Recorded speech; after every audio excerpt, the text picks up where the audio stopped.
জ্যোতিষ ধন্যবাদ বিদেব আদিবাসী সুসেন মুন্ডা বিচুগড় পদ্মনী নাসিম খান আবেলি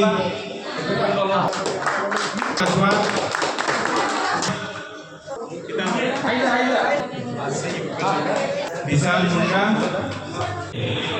जिंदाबाद जिंदाबाद जिंदाबाद जिंदाबाद जिंदाबाद जिंदाबाद टेक्नोसोविक भोट दियो भोट दियो टेक्नोसोविक भोट दियो নিৰ্বাচনৰ উপলক্ষে তেখেতক কিছু বক্তব্য ৰাখিবৰ কাৰণে মই তেখেতক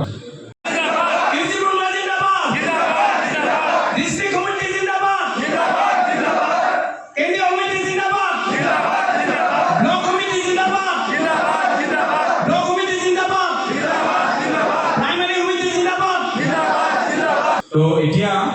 আপোনালোকৰ এই বাইপুখুৰী বাগানৰে আমাৰ বাবু কৰে চবেই চিনাকি পৰিচয় আছে আপোনালোকৰ সন্মানীয় আমাৰ দলৰ সক্ৰিয় কৰ্মী আমাৰ বহুত দিনৰ পৰা তেওঁলোক যোগাযোগ কৰি আছিলে বিপিএফৰ পৰা এক্টিভ কৰ্মীসকল মোটামুটি আমাৰ তাত আজি 50 জন মান জইন কৰিছে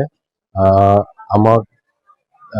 প্ৰমোদ বৰদেৱৰ নেতৃত্বত এই চৰকাৰখনে যি কাম কৰি আহিছে শান্তি প্ৰতিষ্ঠা কৰি আহিছে লগতে যি ডেভেলপমেণ্টৰ কাম হৈছে সেইবোৰ দেখি তেওঁলোক নীতি আদৰ্শ দেখি ভাল পাই পেলাই ইউপিপিএলত যোগদান কৰিছে আৰু এইবাৰ ছেপ্টেম্বৰ মাহত যিটো ইলেকশ্যন হৈ আছে সেই ইলেকশ্যনত তেওঁলোকে ভালকৈ কাম কৰি পেলাই যাতে আকৌ একবাৰ ইয়াতে পাঁচমে চেৰফামত প্ৰথমবাৰৰ বাবে ইউপিপিএলত বিজয়ী কৰাই পেলাই পঠিয়াব পাৰে সেইটো সংকল্প আজি তেওঁলোকে লৈছে আজি 50ৰ ওপৰত মানুহ জইন কৰিছে মেইনলি বিপিএফ আছিলে গোটেইকেইজন চাওক ইউপিপিএল যদি আপুনি সাৰ্ভে কৰিব যায় আপোনালোকে বুজি পাব ৰিপৰ্ট গম পাব যদি মাৰ্কেটত চাই বা আপোনালোকে কথা পাতে ৰাইজৰ লগত গম পাব আজি ইউপিপিএল 1 নম্বৰত আছে আৰু বহুত ব্যৱধানত আমি আগত 2-3 ব্যৱধান বুলি কৈছিলো কিন্তু আজি যেটো আমাৰ ব্যৱধানটো বহুত বেছি বাঢ়ি গ'ল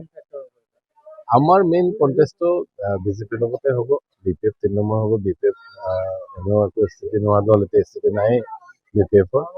গতিকে মেইন কন্টেষ্টটো বিজেপিৰ লগতে হ'ব বিপিএফে ডমিনেট বুলিয়ে নহয় বিপিএফে অকল আদিবাসী বুলিয়ে নহয় বিপিএফে 26টা জনগোষ্ঠীকে ডমিনেট কৰি ৰাখিছিলে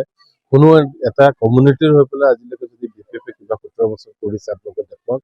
খালি তেওঁলোকে এইটো কৰিছে যে আমাৰ কমিউনিটি বিলাকৰ মাজত কাজিয়াহে কৰাইছে উল্টা কৰবাত বড় আদিবাসী কাজিয়া কৰবাত বড় মুছলিম কাজিয়া এই গোটেই গণ্ডগোল বিলাকৰ মূল নায়ক আছিলে হাজৰিকা মহিলাৰী আৰু তেওঁৰ নেতৃত্বত থকা এই বিপিএফ দল